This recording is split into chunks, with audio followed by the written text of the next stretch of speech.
Hello, callers. Welcome back to Viva Basa, and welcome to another interesting episode where we are going to discuss on some interesting updates. We begin with Xavi Hernandez as Barca have decided not to appeal against Xavi's two-match ban. We are going to discuss on that as we move ahead. Secondly, talking about left back Marcos Alonso, as Barca would happily let go of Marcos Alonso if a good offer arrives. We are also going to look at that in much detail. So as we get right into it, please do ensure to subscribe if you haven't. If you're just coming across the channel for the very first time, you are very welcome.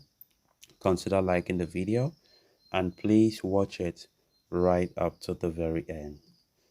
Journalist Victor Navarro has confirmed or has affirmed that Barcelona will not appeal Xavi's two-match ban, meaning that the manager will not be permitted on the sidelines for the Barca opening home game against Cadiz this weekend and the away match against Villarreal on August 27.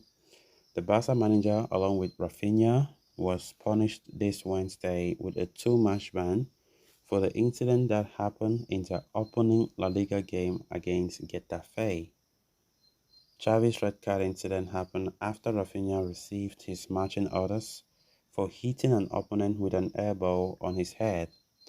The 43-year-old, meanwhile, was sent off due to his touchline behavior.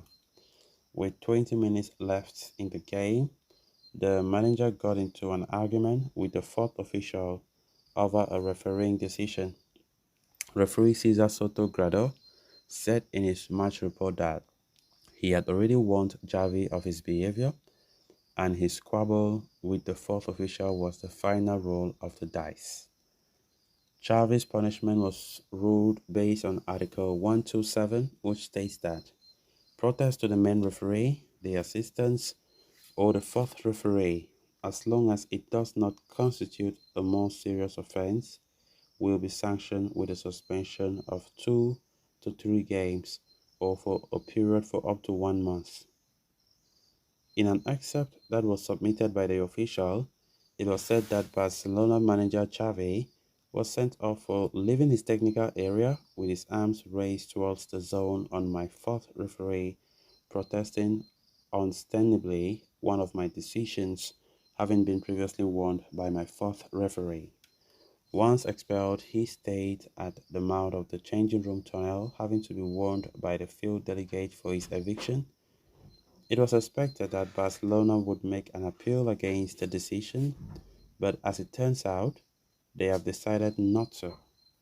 Meanwhile, Rafinha will be unavailable for the next 2 games as well, and a recent injury to Ronald Araujo will force him to miss the Cadiz game too.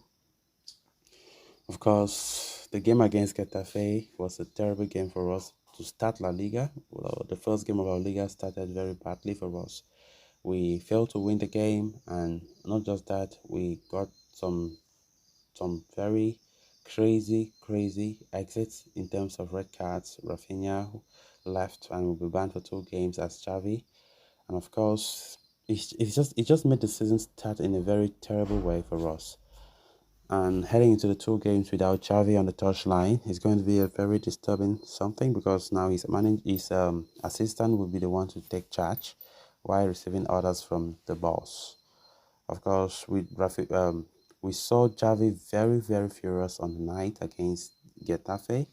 He even spoke after the game with a lot of anger. I've never seen Xavi so angry like that.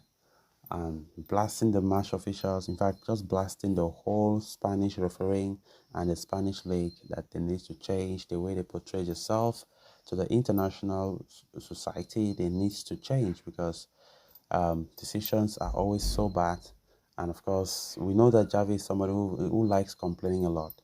Yes, we understand that the game was really bad for us. The refereeing decision sometimes was mostly against us. Getafe players were fouling us, and in fact, the referee was not calling out their fouls. But Barca, well, we saw our own fouls getting called all the time, and Xavi was not having any of it. And we saw Xavi so disappointed, so angry, and of course, he was sent off because he really protested in his touchline on many occasions, shouted at the fourth official, and of course the red card was coming. And also the fact that he left, but he did not left. He went and stood at the mouth of the changing room. He did not go right up immediately, and that is why the 2 games, another game was added to that ban, which will make it 2 games. So we started the season in a very terrible way, and let's just see how it goes. Because honestly, that night on that day we didn't play well. We hardly created chances. Chances were not much in that game. We saw Lewandowski being isolated majority of the game, and so I think I just hope that we will perform better in the next game. We'll play Cadiz on Sunday at home at our new home stadium, the Olympic Stadium, where Barca will start playing their home game till next season, as the Camp Nou is under serious renovations. You know, so let's see how the game against Cadiz will look like. I think on paper we know that yes, we are expected to win that one easily, but this Barca team nowadays, you can't just put all your trust in them, because at the end of the day, you might still receive a shock, right? It has always been the norm. It has always been the norm. So let's just see how it goes. We'll miss Rafinha. Rafinha, who started last game, will now miss the game against Cadiz as well. He will miss also the game against Villarreal next week.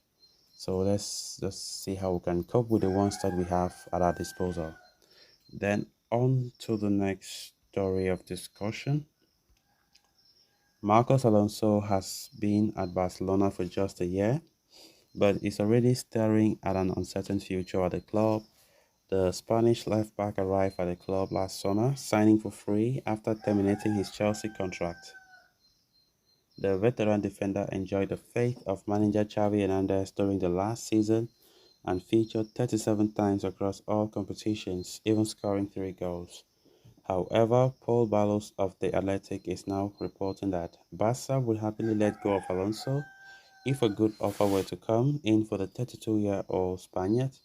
Alonso had a pretty poor preseason this summer and is yet to be registered with La Liga following his contract renewal earlier this year. One of the reasons behind his registration being delayed was that the former Chelsea man had the highest wages among those who were not registered heading into the new campaign. Now, though, while the club are confident that his registration can be completed without any problems, they would be open to his sale if a good offer comes along. The report further adds that Xavi does not have full confidence in Alonso to provide cover for Alejandro Balde at left back, which is another reason why Barca are pushing to sign Joao Cancelo, who can play on either flank.